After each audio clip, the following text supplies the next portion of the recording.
It keeps the man away. Jessie puts the pictures of Sean back for Cody to see. She wants to meet her dead son again. However, Mark is not fond of the idea. He accuses Jessie of using Cody to fulfill her desires. But Jessie insists that Cody is the only one who can help them heal. Irritated, Mark puts the photo frames away. The next day, Cody brings a butterfly trapped in a jar to school. But his bully, Tate, breaks it. Cody has been staying up all night in fear of the Cankerman, so he almost falls asleep in the class. During the lunch break, he gets permission to rest in the class for a while. He is alone there when he falls asleep. Cody dreams of the Cankerman. Cody's blessing is also a curse. Along with his dreams, his nightmares are real too. As Cody sleeps, his bully enters the classroom and faces the Cankerman.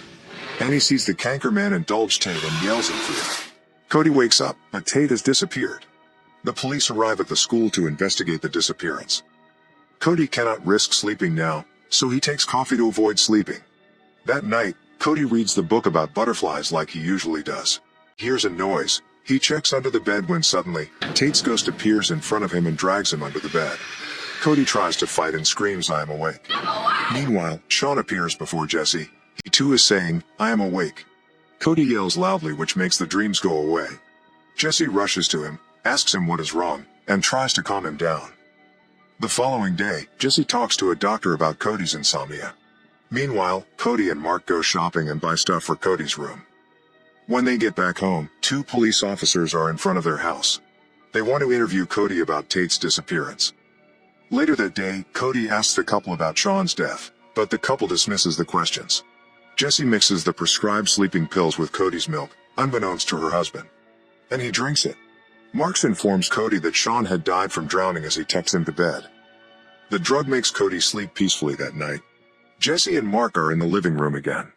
Sometime later, Sean appears in front of them, but he looks evil and vomits water. Mark rushes up to wake Cody, but he cannot wake up because of the drug. Soon, the dream turns into a nightmare. A tall creature appears in front of Jessie in the living room.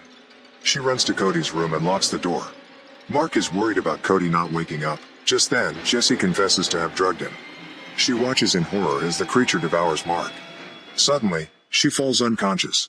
She wakes up in the morning to Cody calling 911. Mark is nowhere to be found. It is as if he has disappeared into thin air. The police arrive at the scene and accuse Jessie of drugging the kid. They believe that Jessie and Mark are abusing Cody, so they take him away, as Jessie cries for them to stop. Jessie then goes to Natalie, but she too accuses her of child abuse and tells her to go away. However, Jessie notices Cody's file on her desk and manages to steal it. Through the file, she finds out about a man named Whelan Young. He is the father of the second family Cody was fostered by. She goes to see him. Young tells her that he and his wife fostered Cody for 15 months before his dream swallowed his wife too. He was so angry at Cody that he almost killed him. This is the scene we saw at the beginning of the film. He then asks her to kill Cody so that no others can be victims of his nightmares, but Jessie refuses. From the file, she also finds Cody's mother's information and her hospital reports. She decides to go to the hospital and investigate further. The hospital provides her with her mother's belongings.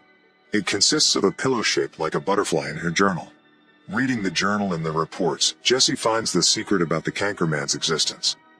She then goes to the orphanage Cody is staying at with the pillow. Cody hasn't slept for several nights, so his caretakers are worried about him. Unknown about the Cankerman, they give him a tranquilizer to help him sleep. Cody dreams of the man that night as well. When Jessie walks into the building, she sees several nightmares in every room. First, she is startled by a flutter of black moths, then she sees Sean drowning in the bathtub. Next, she sees a horrifying-looking woman twist Cody's head. Lastly, she sees Mark appears in front of her. Scared, she closes the door to that room. She finally reaches Cody's room. The Cankerman runs towards her to attack her, but instead of running away, she shows him the butterfly pillow. The Cankerman stops when he sees it. Jessie slowly hugs the man.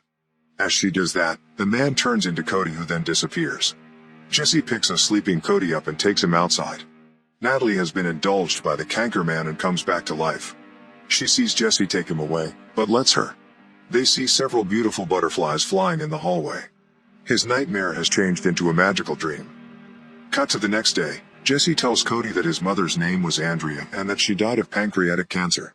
Andrea had found out about Cody's gift when he was little. She has written it in her journal. But when Cody was just 3, Andrea was diagnosed with cancer. Cody had seen his mother on the verge of death, battling cancer.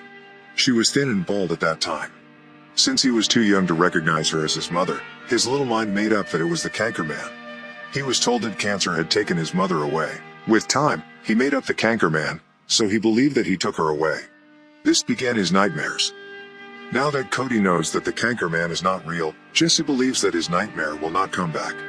However, Mark and other people that the canker man had taken still haven't come back. Jesse believes that as Cody learns to control his power, there might be a possibility of them coming back. Cody thanks Jesse for bringing him home and calls her mom. He begins to learn how to control his magical gift.